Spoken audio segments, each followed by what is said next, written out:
প্রবাসী কর্মমুখী technical training সেন্টারে আপনি এসেছেন, এসে এখানে কোর্স করছেন, শিখছেন। তার আগে একটু জানতে চাই, আপনি কোথায় থেকে এসেছেন? আপনার নাম, পরিচয়। জি, আমি যশোর জেলা থেকে আসছি। আমার নাম মোহাম্মদ মারুফ হোসেন। প্র্যাকটিক্যাল ক্লাসগুলো হচ্ছে বা এখানে হাতে কলমে যে শিক্ষা আপনারা নিচ্ছেন, এসি এবং ফ্রিজ সার্ভিসিং শিখছেন, কিভাবে তারা শেখাচ্ছে?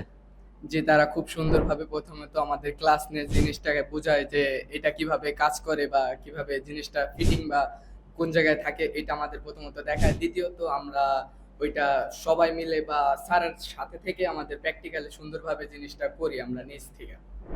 প্র্যাকটিক্যালি নিজ থেকে করেন এবং এই যে ট্রেনিং সেন্টার, এই ট্রেনিং সেন্টারটাতে আপনার ভালো লাগার কোন দিকটা আছে?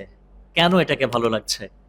এইখানে আমার সবচেয়ে ভালো লাগে যে আমি যে জিনিসটা বুঝি না সেটা স্যারেরা অনেক সুন্দরভাবে বুঝায় দেয়, কিংবা আমি যেটা মনে করেন যে প্র্যাকটিক্যালে ভুল হয় ওইগুলা খুব সহজেই ধরিয়ে দেয়। ফ্রিতে নয়, ফিতে পড়ছেন।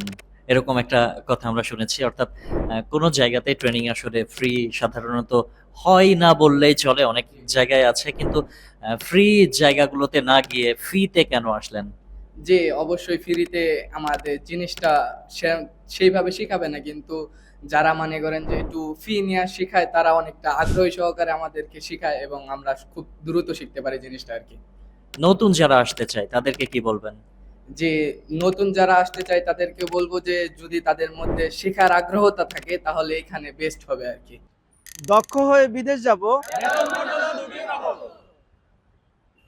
উই আর ফ্রম প্রবাসী কর্মমুখী টেকনিক্যাল।